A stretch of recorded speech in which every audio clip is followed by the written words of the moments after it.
Welcome to the Transparent FX Academy. I'm Nick, and I'm a top author on TradingView with over 190k reputation points. In today's video, I will be speaking about a high win rate gold scalping strategy.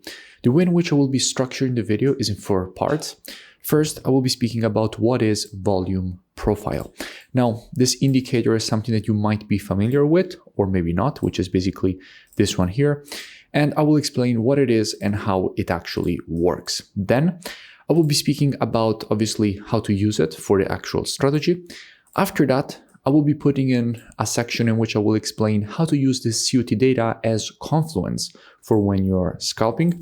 Now, the COT data is this data here, which is the commitment of traders. So what the non-commercials and the biggest speculators, so the institutions and the smart money in the market is doing.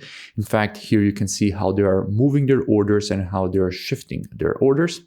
And as a fourth last step, I'll explain how to build a scalping strategy. So how to put everything together that I have explained in the video to develop an actual strategy that we can then apply to gold or many other pairs. So I really suggest that you stick to this video till the end because there is a lot of value in it. So without further ado, let's get straight onto the charts.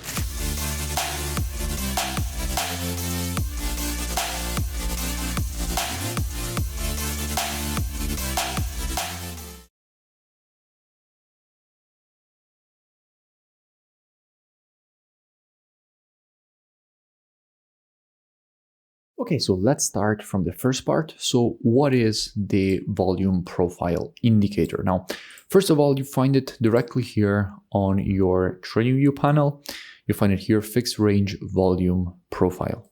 Now, how to use it? Now, when it comes to this indicator, what you have to do is look at relevant swings in the market. So when you have a proper impulse in the market and a proper movement. And what you have to do is basically put this indicator on the swing. So from the height of the swing all the way down to the bottom. In this case, we basically had this movement here, right? Let's say that the market is in a situation like this, okay? So you have a very strong swing from here to here. This is definitely the impulse that the market has created. We have all the red candles to the downside and now the market has started a correction. The way in which you apply this indicator is, as I was saying previously, from the top all the way down to the bottom. Now, what this will give you and what this indicator will calculate is where is the point of control. Now, what does it mean, the point of control? Now, as you know, in the market, there is volume, right? So all the buying and selling that is happening, both from a retail perspective, institutional perspective. However, what this will calculate is where is the highest volume, okay? Which is the point, which is the price at which we had the highest volume. Now, why is that a point of control? Because at that specific point, buyers had the best out of sellers. So buyers won against sellers, or like in this case, sellers won against buyers. So this red line here, which is the point of control, which this indicator will show you, and I will now also show you the settings that I have. Basically, I have only this red one here, point of control.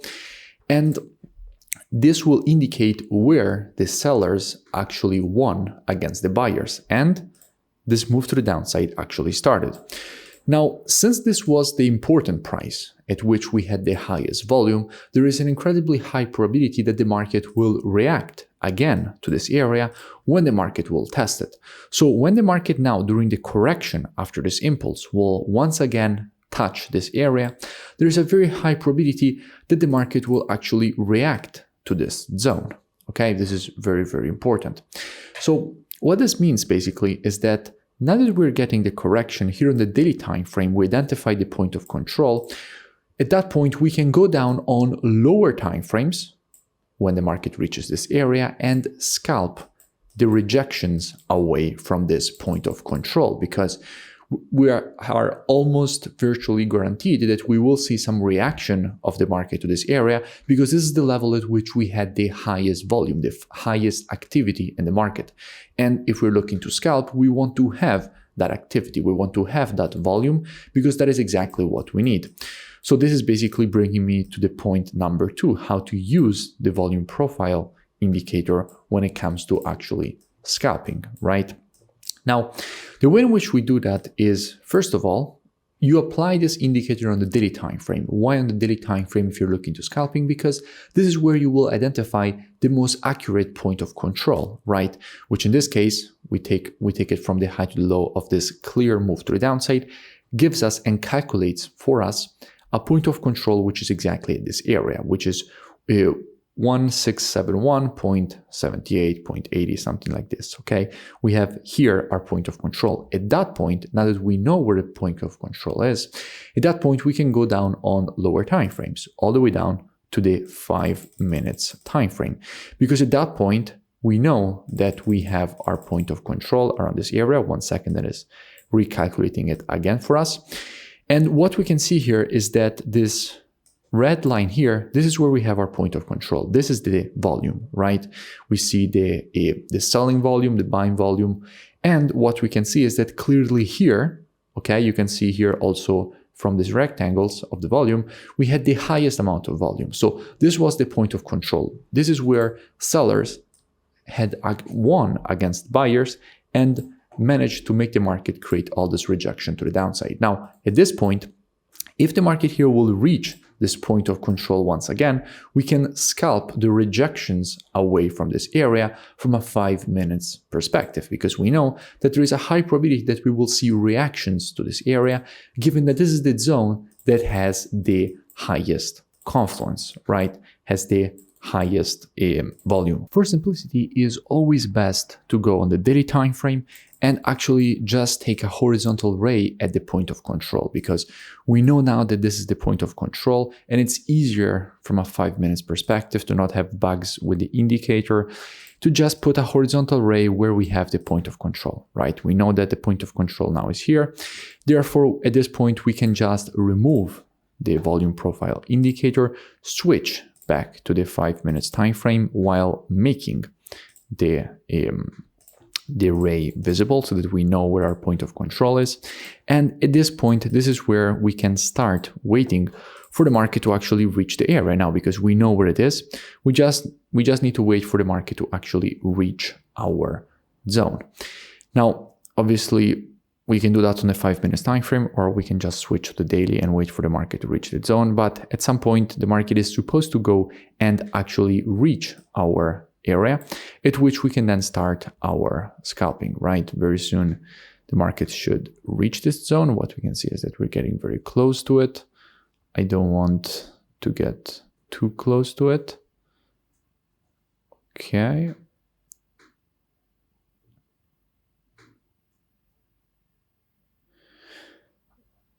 Okay, so basically this is where the market gets extremely close to our zone, right? Now, this is where you can put an alert of the price at this area, because you know that more or less this is where the market is supposed to test that zone. And from here, what you can expect is reactions away from the area. So you put an alert, and every time that the market gets close to the zone, you will get an alert that tells you, hey, the price, I don't know, it's around 1671.69. You know that it's closed. That is when you can go to the actual charts. And what you will do is you will start selling every time that the market tested its zone, right? And what you will notice is that when the market tested this zone, for many minutes after it tested it, you will see a rejection to the downside. Now, it doesn't matter how much the market, how many times the market tested its zone, but you will see many times, you can see how multiple times we have seen a test here. Then for the next half an hour, the market was below the zone. Again, another test here.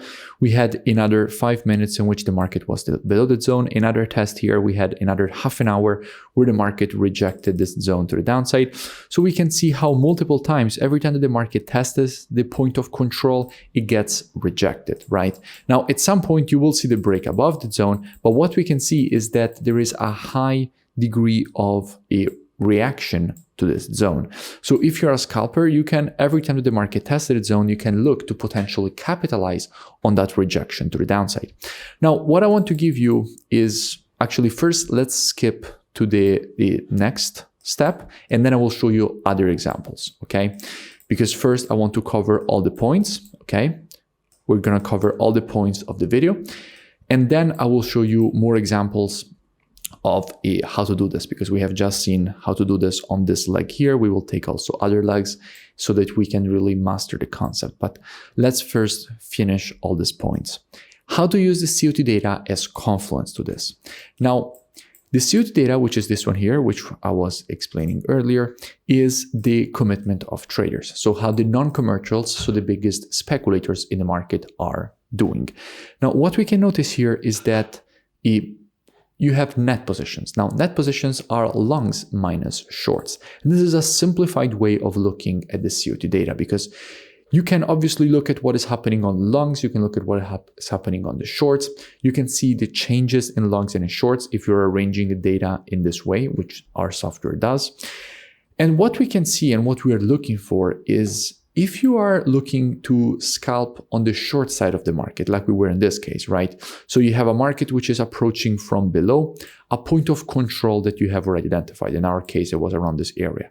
So we identified a point of control, and we're looking to scalp, in this case, gold, with some shorts away from this point of control.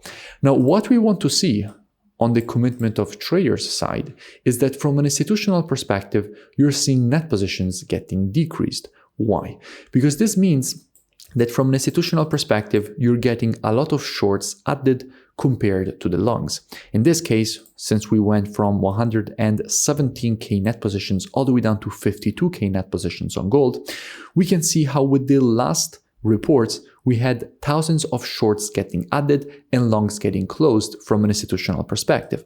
14K shorts added here and 700 longs closed, 6K shorts added here and 2.1K shorts getting longs getting closed, 10K shorts getting added and 3.7K longs getting closed, 900 shorts added and 5.5K longs getting closed. And with the previous two reports, we had first 20K shorts added, then 6.2K shorts added, and here 11K longs getting closed and 7.4K longs getting closed, showing a strong increase of the shorts from 97K to 155K and a decrease of the longs from 242K to 207K.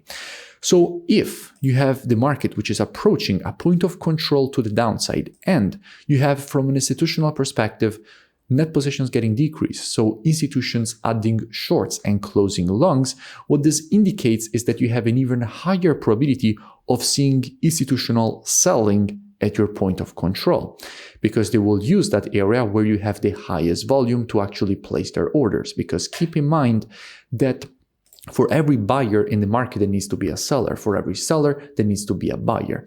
And for retail traders, it's easy because they can just press a button and execute their orders. But from an institutional perspective, it's not that easy, because there isn't enough liquidity in the market at every specific time to actually fill their orders, because they have huge orders. So in order for them to actually trade, they need to trade at the highest volume areas. And in this case, the highest volume area would be the point of control by definition. So they would be definitely using the point of control as an area in which they would be adding these shorts and closing these longs. Okay, so this is a very interesting area. Therefore, that is how you can use the COT data as confluence, because if you're looking to scalp on the short side, a point of control, because the market is approaching from below, you would also want to see net positions getting decreased and shorts added and longs closed from an institutional perspective. Now, the last point would be how to build a scalping strategy around these concepts. Now, that pretty much depends from trader to trader. If you are more of a scalper, or if you are another kind of trader, maybe you want to take these concepts more from a broad perspective, maybe use them and integrate them into a strategy that might be day trading, swing trading, or something like that. Me personally, I like swing trading as my preferred style, because it's a very relaxed style, but maybe you're more of a scalper, which definitely this video should help you with that. Now, in a situation like this, how you would create a strategy around this. Now, as usual, there are 3 steps. First, you're supposed to backtest and create a clear set of rules to when you're looking to enter, when you're looking to exit, what kind of risk to reward you are planning. Maybe you have a time frame, I don't know, maybe you will open the short at the point of control and then wait 10 minutes. But once you have created that set of rules, you have to backtest to see how it actually performs. If it's working, if it's not working.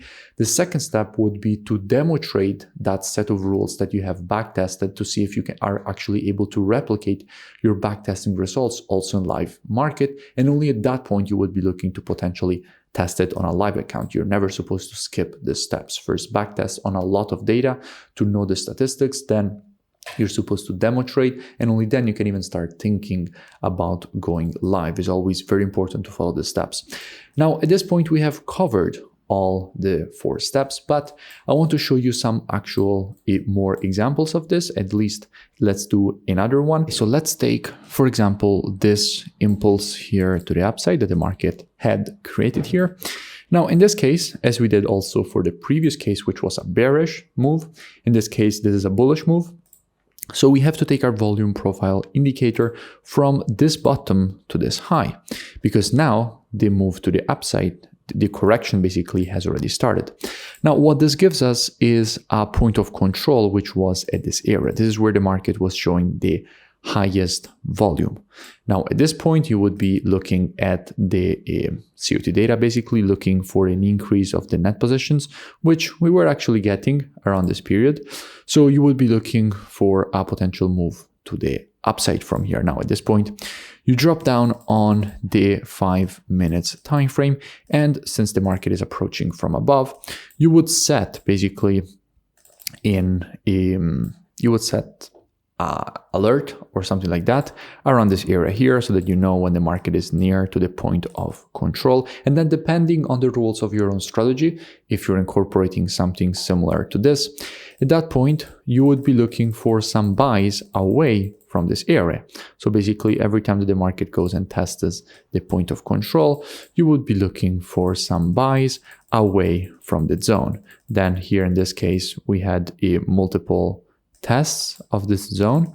The market then went once again, I think, to the downside and tested the area again. But that is in general how you would be looking to incorporate these concepts into a scalping strategy. But as I said previously, you have to develop it on yourself. So you have to do your back testing, decide which are your rules, and then you can use some of these concepts or all of these concepts together to actually develop something that is working for you. If you enjoyed the video, make sure that you smash that like button and comment below. It really does help with the YouTube algorithm, and I will see you in my next video.